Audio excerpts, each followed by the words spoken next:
Ladies and gentlemen, spearheading one of the most dominant world leader in steel and iron, and being at the helm of his operations, we are honored to have amongst us Mr. Dilip Oommen, Chief Executive Officer, ArcelorMittal Nippon Steel. And on the outset, I would really request him to kindly share his thoughts and also enlighten us with his pearls of wisdom. Request him for his keynote address, Mr. Dilip Oommen. Good morning, ladies and gentlemen, distinguished members on the dais and off the dais. First, Monica, seeing such a large audience that has come in for the first conference of this kind in India, you have done well. I've been watching Monica for quite some time, though I am not active on her WhatsApp group, but I watch how she has become popular. Monica, you have an opening for marketing and sales in any one of these, majors, I'm sure.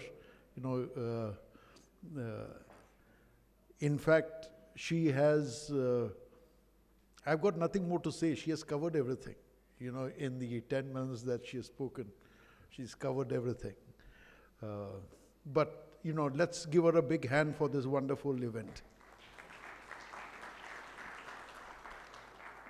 It's good that someone has realized in India, instead of being volume driven all the time, it is time that we start focusing on technology. It's not that we have not been focusing on technology, but to have a conference that is focusing on technology, I think it's in the right place.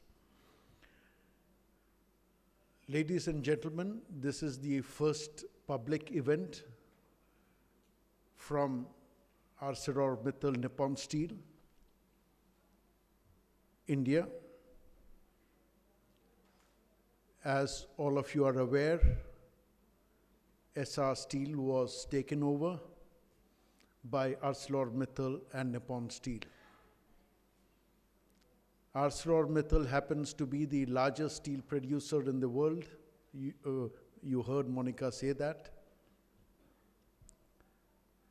With cutting-edge technology, world-class products, they determine, they are the benchmark for the quality of products. And in all areas, whether it's automobile, whether it's appliance, whether it's construction, whether engineering, they are there in all the applications. And then you have Nippon, another world-class steelmaker, third largest in the world. And all of you are aware what Nippon, how the Japanese call it, what Japanese quality stands for. And they are certainly the best available in Japan. What does it do for India? Between ArcelorMittal and Nippon Steel, it accounts for close to 10% of world steel production.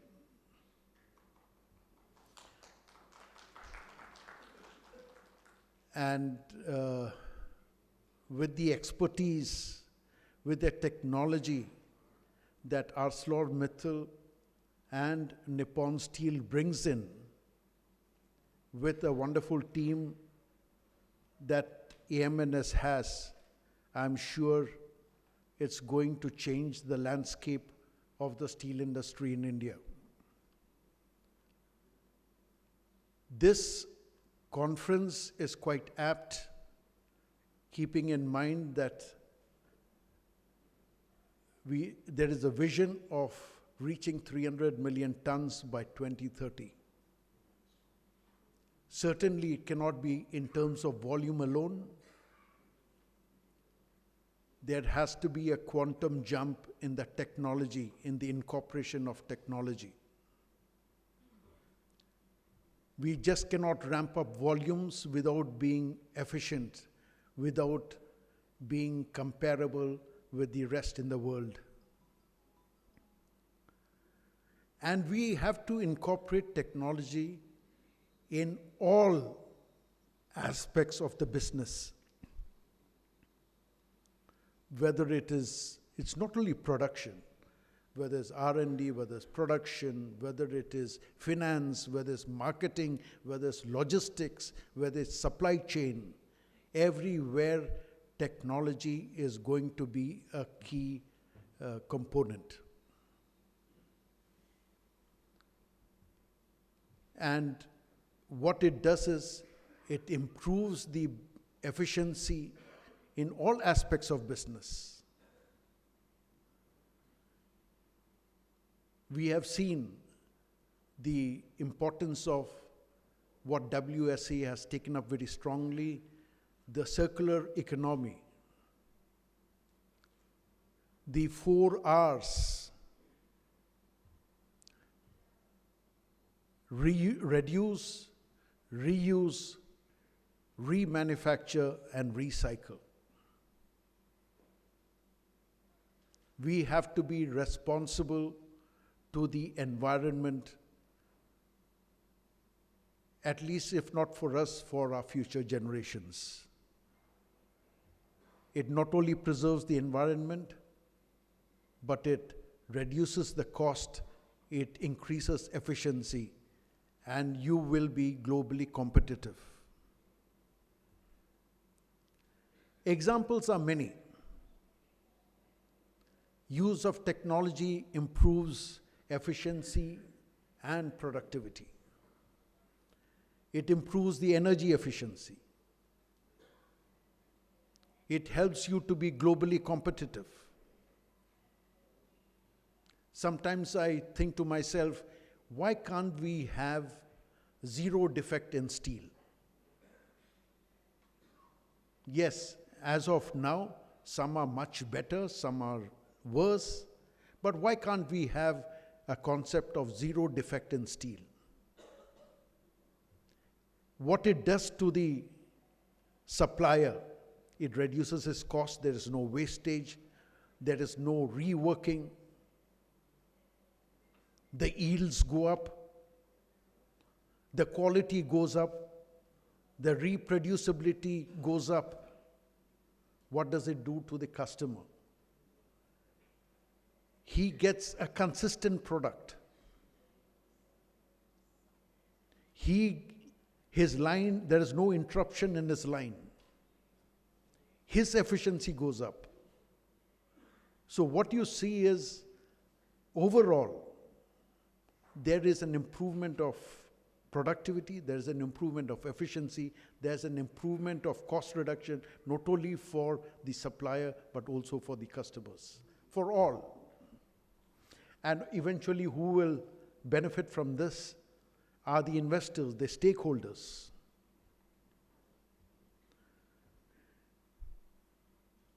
And with this, we have to embrace the technology of zero waste, whether it is in steel or whether it is byproducts. All the byproducts that the steel industry generates today will have to find an end use, a good optimum end use, not like using it for landfill. And there is no reason why, with the technology that is available and with the way that technology is improving, we are not in a position to do that.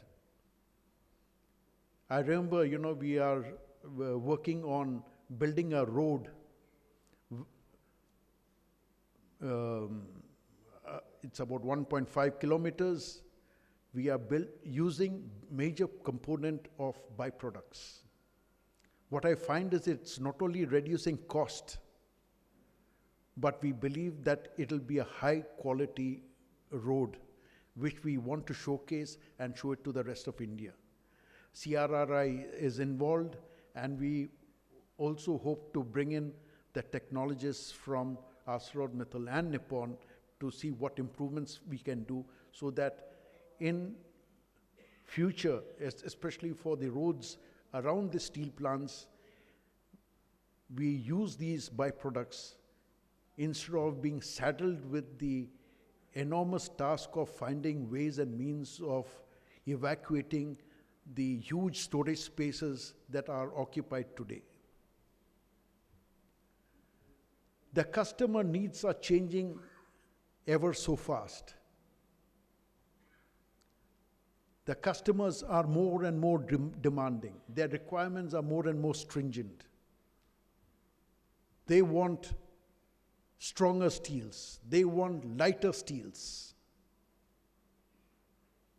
They do not want any interruption in their lines. They want high yields. They do not like to have quality problems. How can we do that?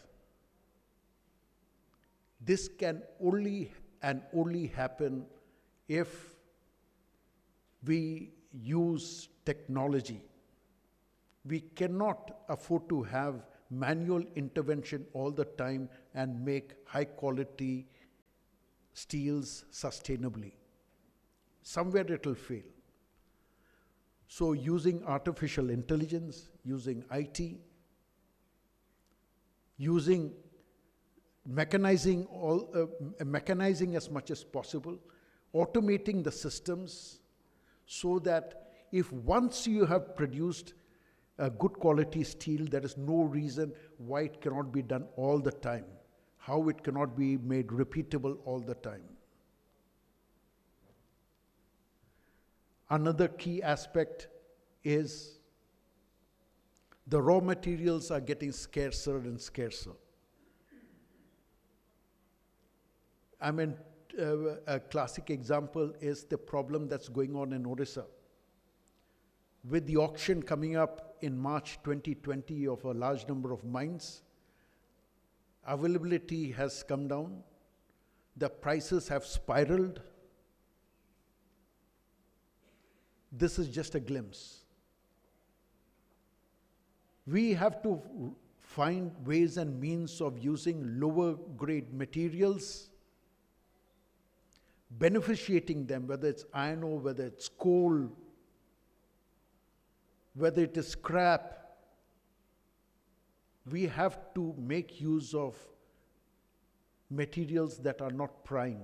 We have to turn it into prime and use it. Like low-grade ore, beneficiate it, reduce the silica, reduce the alumina, and use it for the process. Transportation of materials. Today, we transport by way of rakes, by trucks. It's so inefficient. And you drop yields because so much of either you lose material by way of theft or it drops all along the way. Why not have slurry pipelines? This is one technology that, I'm happy to see that a lot of steel manufacturers have started adopting slurry pipelines. More efficient, reduces the cost. Where it is 1,000 rupees, it will take only 120 rupees. And no wastage. One more aspect that I have to say is, not only in India, but globally, especially in European countries, you will see that the steel industry does not attract the best of talent for themselves, especially engineers. They want to join some tech-savvy industry. We have to turn that around. In today's context of technology, the curriculum has to change. We cannot have straightforward mechanical engineers or metallurgical engineers coming with some theoretical knowledge. They have to know how to apply them in the industry. It should be a combination of mechanical, it should be a combination of metallurgy, it should be a combination of IT. It must be a combination of robotics. Let me give you an example. extractive metallurgy. It's no good saying that, this is the way how you extract metal. But what has to be taught is, how do you do it efficiently? How do you do it at a low cost? How do we do it in a way that gives the highest yield?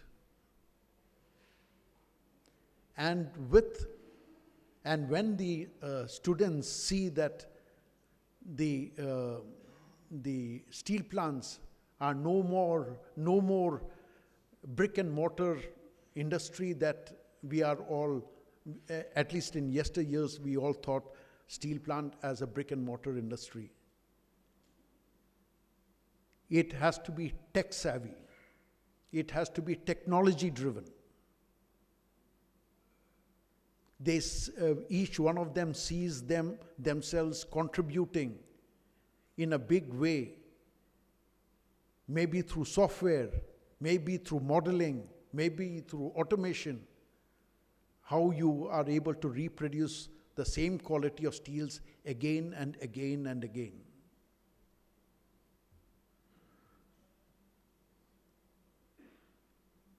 Do we have a choice? Adopting technology or not adopting technology is no more a choice. Sorry to say, if there are organizations that think that they can avoid incorporating technology, they will keep on doing what they have been doing for the past years. It will fail. Such organizations will become like Kodak or Nokia. Do we want to be like Kodak, Nokia, or do we want to be like Apple? Nokia or Apple? Answer is in unison, Apple. We have to reinvent ourselves to remain relevant. I trust that in the future sessions, we will hear a lot about the technologies that can come into India, how technology, even like JSPL, the way they have syngas technology, I really appreciate. The costs will come down and it will become applicable. They'll find a replacement for natural gas. In fact, to this end, I invited a colleague of mine, Dr. Pinakin from ArcelorMittal. He is in one of the coming sessions. He will talk about what India can expect by way of steels, how the bringing in the latest technology from outside India, what the customers can expect in India, how it's going to change the landscape of the Indian steel industry. Thank you very much. I really hope that all of you have an eventful day today. Thank you very much.